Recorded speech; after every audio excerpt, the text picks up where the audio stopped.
Welcome back. In this session, we'll continue with the examples of circular convolution. And today we'll learn a very simple procedure, how to solve it using a simple procedure. And we'll use the previous example that we solved. So the example that we learned was x1 of mx. I hope I remember it, 1, 2, 2, 0. And x2 of mx, 0, 1, 2, and so these are our two sequences, and we will evaluate the 4-point circular convolution between x1, x1, x1 of n and x2. So our tool is to evaluate y of n, which is the 4-point circular convolution x2 of n, x1 of n and x2 of n. So today we'll learn it graphically, right? So we'll learn this graphically. But how do we do this? Now the first step, so I will start from the definition. So let's start with the definition. We know y of n is summation k running from 0 to n is 1, x1 of n minus k modulo n, x2 of k, right? Here n is equal to 4, so the summation will run from 0 to 3, x1 of n minus k modulo 4, x2 of k. Now, we'll not learn it analytically today, we'll do it graphically. So what we do, we draw two circles, two concentric circles. So to evaluate, first let me show you the step by step. So first evaluate y of 0. What you do, we can first arrange it analytically. So this is minus k modulo 4, x2 of k. Now let me show you how to get this done very simply. So first we draw one circle, this is one circle, and we draw one more circle. So we draw two concentric circles. These are our two circles. And what we do, first let me say this on which we have the circular shape. Let me arrange that outside. So this is A and this is A. A means the starting point of these two sequences. All right. So that's how we are going to remember it. So this is x1 of 0, x1 of 1, x1 of 2, and x1. So this is our one sequence. Then other sequence will arrange on the next circle, right? So this is how we're going to do. Now I arranged the first sequence in counterclockwise fashion. Now the second sequence I will arrange in the clockwise fashion. So this will be x2 of 0, x2 of 1, x2 of this 2, x2 of. So this is now to compute y of 0. Simply take the product here. You don't need to do any notation. So to perform that this is y of 0, simply take the product of these two, product of these two, product of these two, and these two. So when you take the product of these terms, what you will get y of 0. So y of 0 will simply be equal to x1 of 0, x2 of 0, x1 of 1 plus x2 of 3, x1 of 2, x2 of 2. Like this, green and red. Then this is 2. Then this is x1, x2 of 1, x1 of 3. I hope I have done it right. I hope I have done it. All right. So this is how we going to product x2 of x1 of 0. This is x1 of 1, x2 of 3, x1 of 2, x2 of 2, x1 of 3, and x2 of 1. All right. So then take the sum, this will give you y of 0. So if you substitute the values, you get the value.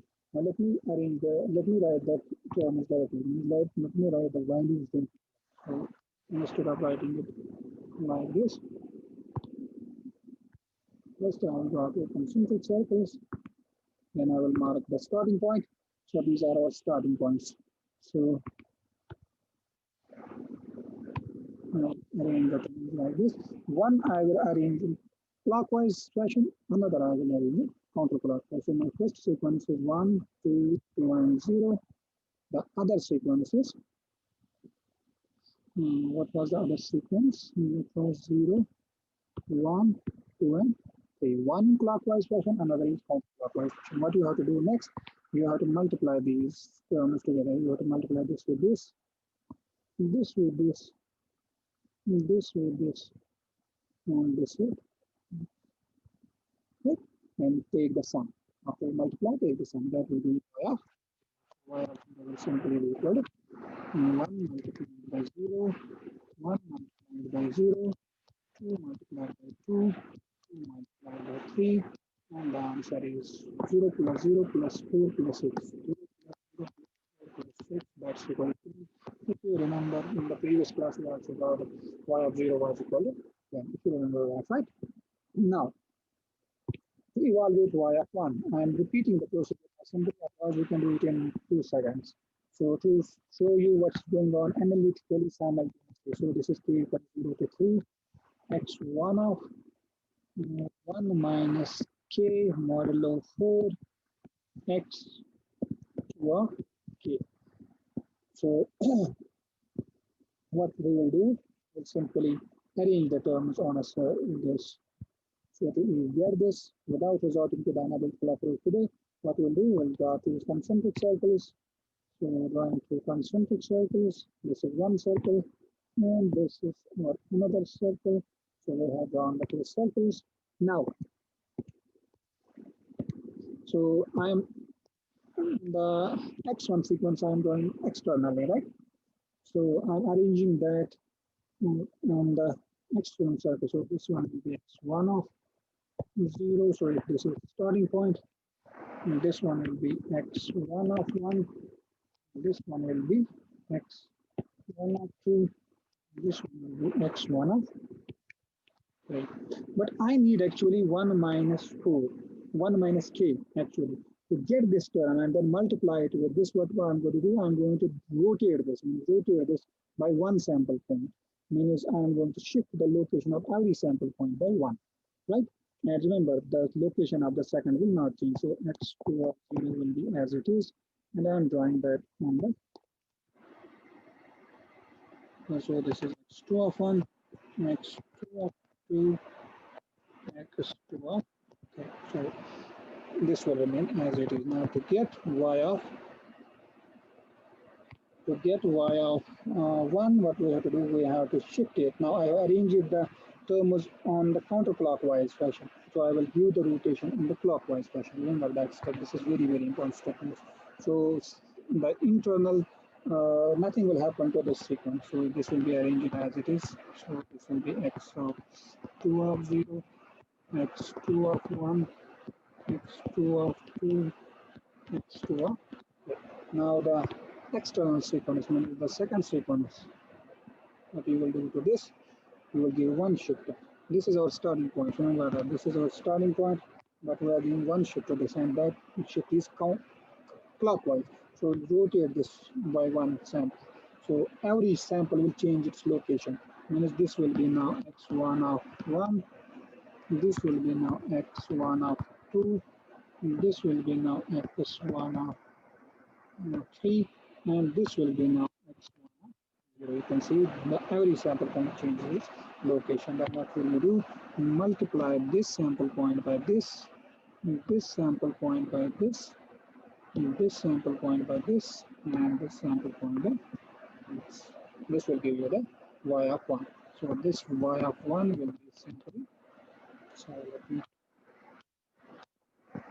let me arrange the values first also. So let's let me do it like this. So this is your sequence or your sequence, right? So let me write the values now. So value of the second sequence was 0, 1, 2, and 3. Then the values of the First sequence were 1, 2, 2, and 0. But what I am doing to get y of 0 now. Now again, if you multiply these points directly, this will be y of 0. This is not rotated sequence. To get y of 1, you have to rotate it once. That's how you get the value. So remember that.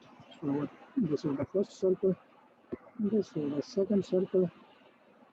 So nothing will happen to the first sequence. First sequence values will be as it is 0, 1, 2, 3. And then the values of the second sequence are rotated by 1. So here we have now 2, 2, 0.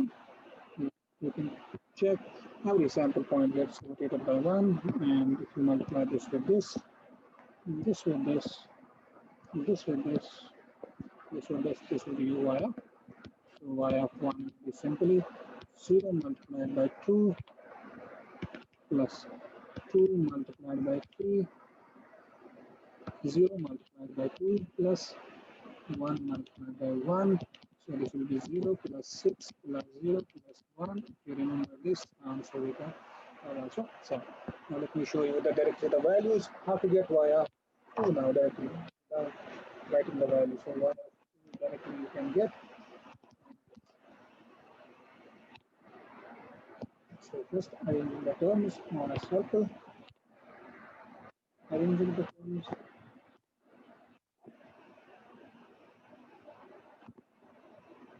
First arrange the terms. So then don't do anything with one sequence, keep one sequence, fix it. So we are keeping the second sequence, fix it. We are adding that one in this version. And this is our original sequence. This is 1, 2, 1, 0. This is not rotated. Now we have to rotate it by 2, means twice. So we have to rotate it twice. And then the first sequence we have to rotate twice. So this is 0, 1, 2, and 3. Nothing happened to the second sequence. First sequence we are rotating. So I will be one shift. So this will be 2, 0, and 1. This is one shift. Then I will give one more shift to it. One shift to it.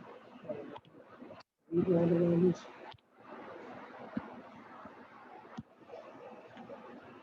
So this nothing happened to the second sequence. So now I will give one more shift.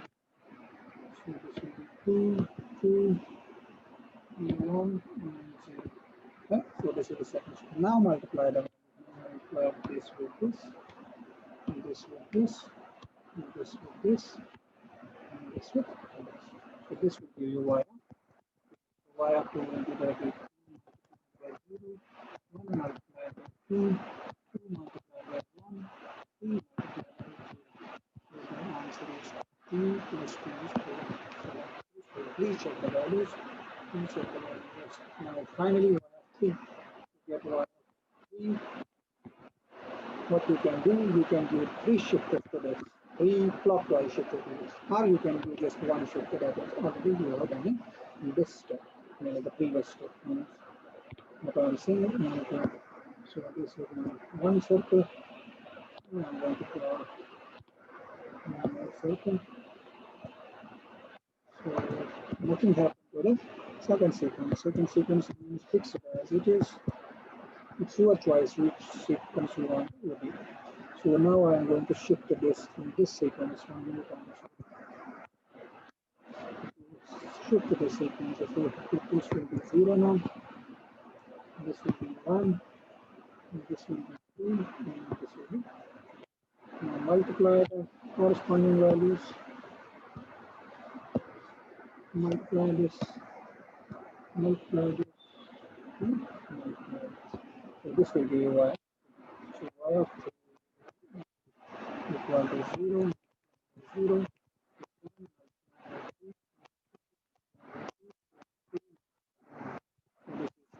Plus 4 plus 7 plus 9. So the answer is 9. Alright, so now the values. Now if you provide the values directly 10, 7, 4, these are the values of the circle. So this is the graphical evaluation of the circular convolution. I hope you liked this procedure because this is very easy. Just arranging the terms. And let me repeat the procedure again. What you do, you arrange the two terms.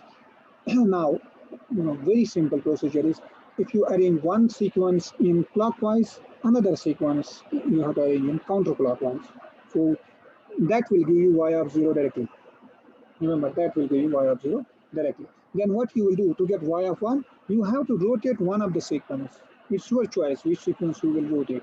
But remember, the way you have arranged it, you have to rotate it in the otherwise fashion. Means if you arrange it in the counterclockwise fashion, then the rotation you have to give it in clockwise. Remember that procedure. Alright, let me end this session here. In the next session, we'll see how to evaluate circular convolution using DFT. Alright, let me end this session.